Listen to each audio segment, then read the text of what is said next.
So you're welcome to my channel, and if you are coming this way for the first time, this is my healthy food place, sharing ideas and recipes on how you can stay healthy naturally. And today I want to talk about how to break your fast after 60 years or after 50 also. But after you have entered your menopause as a woman, or even if you're a man, after 50 years, you do not have to just wake up and rush into the kitchen and start popping something into your mouth as you used to do in the past.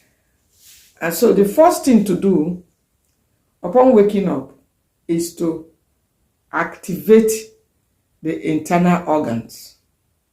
Breaking your fast in this sense is talking about the first thing to do, the first thing that goes into your mouth, the first things that goes into your mouth after those period or hours you were sleeping and upon waking up.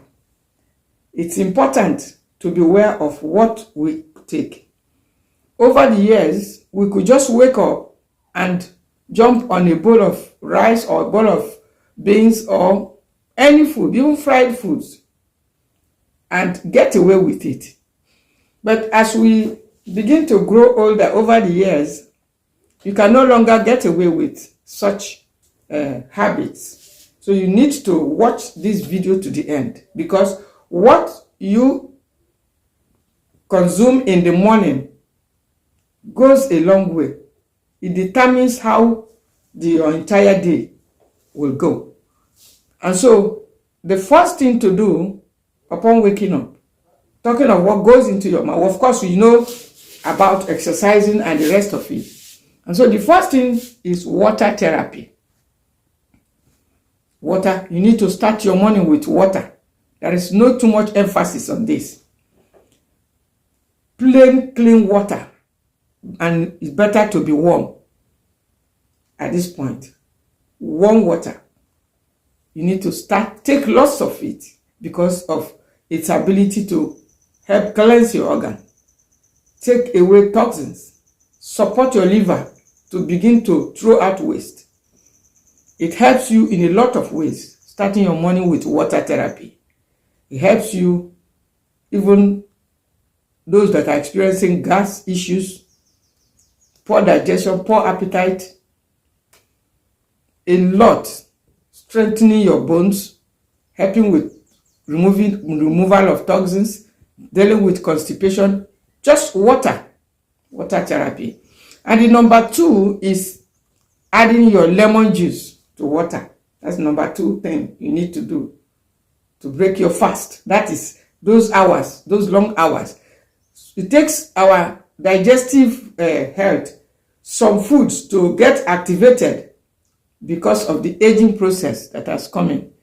And so number 2, add lemon juice. But the lemon juice this time around may not have to be on a daily basis. There are some days that you could skip. I have watched a lot of videos talking about adding your lemon juice every morning. Of course, I have also tried it. But because of its strong antioxidant property like vitamin C, if you take it regularly every day without a sufficient protein buffer or a probiotic, that is exactly the reason why most older adults also come up with complaints of feelings like stomach ulcer.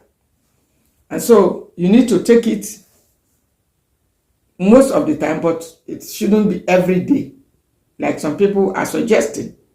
And number 3, you need to also add some ginger some other times. Why? Because ginger also supports toxin removals in the body. Because this is one of the biggest challenge of older adults, having toxic overload. And I do not also suggest that you go for laxatives, because many years ago we were made to believe that you need laxative, to take laxative But now we know that it's not the best. Our body is able to do all of these things if you provide the right food and the right materials for it to do. And so ginger is one of the very good foods. And the good thing about ginger, which I learned lately, is that it contains some amount of nutrients like calcium, magnesium, making it a little bit heart friendly. Because most of these spices, some of them are quite harsh for our heart, because the heart does not like too much spices. And so when you take lemon and ginger in the morning, sometimes combining it, you discover that your digestive health kickstarts on a better note, because it will be able to produce juice for digesting your food ahead of the day. And it will be able to also release toxins, because these toxins, most of them, they are stopped in there while we are asleep. And so we need something to activate them to start coming up. That's number 3. Then another thing you need to take to start your breakfast is foods like green apples and such as this, and cucumber. You need foods like that to start to add fiber and raw foods in to preparing your breakfast. This is not the main food. This is just food that helps you to start off with fiber in your stomach, raw foods, easily digestible foods, and then disease-fighting foods like the lemon juice, the ginger. These foods have antifungal properties. And that takes us to the next one, which is garlic. Chewing garlic, fresh cloves of garlic, a good number of helps to kill off a lot of fungals and bacteria, reducing frequency of attacks of malaria, typhoid, and all the stuff that is normally, cause us to start going for over-the-counter antibiotics. And so, 2 garlics, 2 cloves. Now, most of the foods that are mentioned here, you could take 2, 3, or 4 of them, but that is not to say that you are going to consume all of them the same day. But why it is necessary to continue to make changes is because there are millions of bacteria living with us, and you need to include these foods. If they escape the number 1, they may not escape number 2, because they are also struggling for survival. And so that is it. Then you need to also choose some miracle leaf. Most older adults complain of stomach ulcers. Yes, it's true. It's common among the older adults because of poor nutrition, because of other stresses and the rest of it. So choose 1 or 2 leaves of miracle leaf, which I have tried a good number of times lately. It works, it helps to heal up some of these wounds like stomach ulcers. And that takes us to the 6th one or thereabout. Now, if you don't have access to that, you may have access to the Piedra or Stonebreaker or Phyllanthus amaranthus. Some people call it different names, but we popularly call it Stonebreaker here. And so you can just uproot 1 of it and boil it and drink. Just take some of it, like half a glass. After boil, just wash and then drink. It helps to support your liver. These are the things these foods are first foods to get into your stomach after your water therapy. Water therapy must come first. You can follow it up with your lemon juice, but besides that, you can also chew. That's taking us to the 8th one. You can chew some cloves. Clove is good for killing off bacteria, reducing acidity, excess acidity, and then most times also it supports bone health. That's one of, and then reducing blood sugar, especially if you had a meal like rice the previous day, a meal that you know is likely to raise your blood sugar slightly. you can chew some cloves, like 2 or 3 cloves. I did that this morning, as a matter of fact, because of what I had yesterday. So you may not need to start checking the sugar all the time, your blood sugar all the time, but just bearing in mind that this is what this food represents, you can just chew 2 or 3 cloves, wash and chew it raw. You don't need to cook it. That takes us to the next one, which is hibiscus flower tea. Hibiscus flower tea, if you suspect inflammations, or you want to reduce your blood pressure, you suspect blood pressure, or even your blood sugar, it works in a lot of ways. You can boil after your water therapy. All this must follow after water therapy. You can boil some hibiscus flower tea, which we call zobo. And if you like to spice it up with ginger or any of the spices like ginger or your cloves or whatever, you may, or just boil it plain and drink. It supports your heart. It's one of the red fruits, red drinks, and then it acts as a blocker. It's a source of some minerals that helps your body manage sugar and at the same time manage blood pressure. It has anti-inflammatory properties. I'm talking of your hibiscus flower tea. So it's one of the very things occasionally you can take to even to reduce the absorption of sugar into your bloodstream ahead of the day. Once in a while. Remember, it contains some acids, so it's not something you start consuming on a daily basis, that because of its health benefits.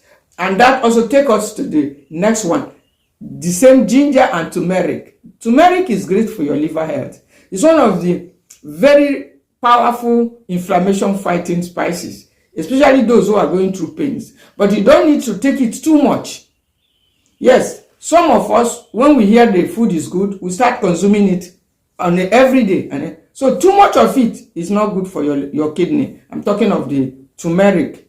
So you can make a small drink in the morning to help. It burns fat too, help your liver, reduce inflammations, support your digestion, remove stomach gas.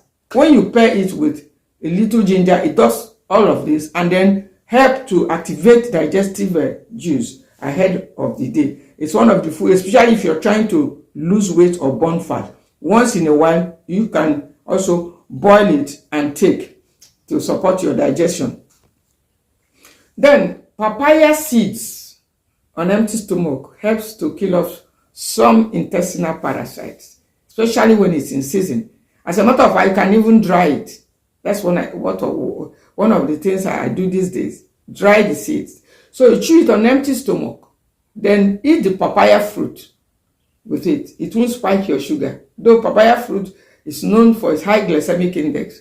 But when you chew the seeds, it helps to provide some form of fiber. Very high in antioxidant. As a matter of fact, you need to try that papaya seeds. It's something I discovered lately, especially the dried version of it. You can chew it occasionally, even midday.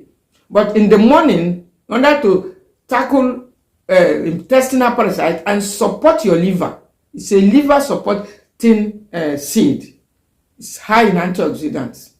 So you can also take it and then take the fruit moderately to help tackle things like constipation.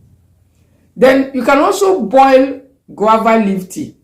Yes, guava leaf tea is great if you are trying to balance hormone, trying to reduce your blood sugar, you think your blood sugar is high, or you're trying to lose weight. But you must not take it too much, because guava leaf tea is so strong in burning fat that if you do not have sufficient protein in your diet, you will soon start feeling some uncomfortable sensation in your muscles and your bones, because that's exactly what it does.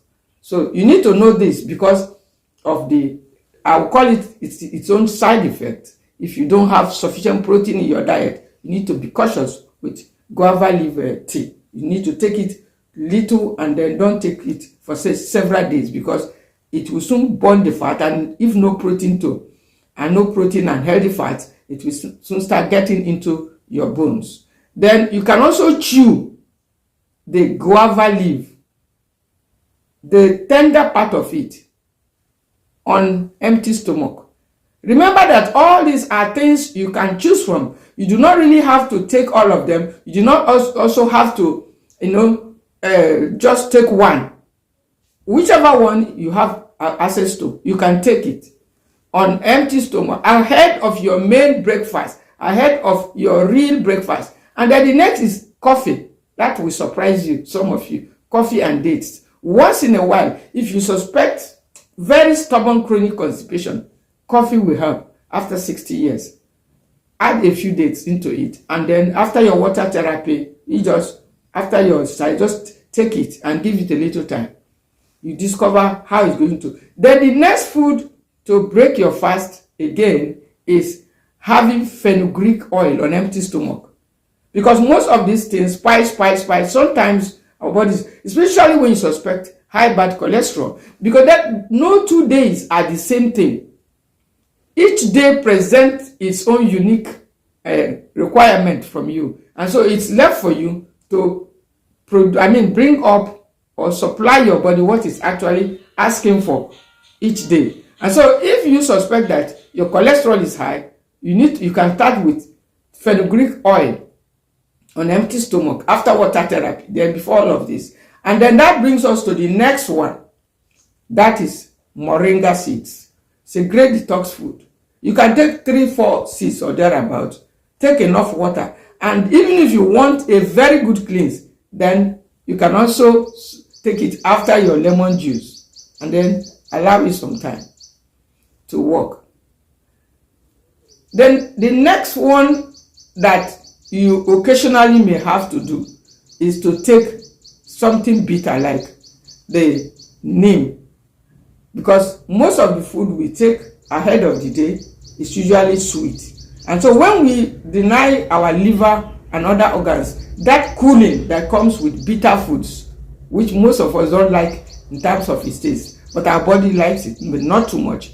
If you occasionally suspect, you can boil the neem tea, you can combine it with the lemongrass. If you suspect malaria, sometimes you feel that like something is blocking your chest, you just feel you are not okay, your immune system is low.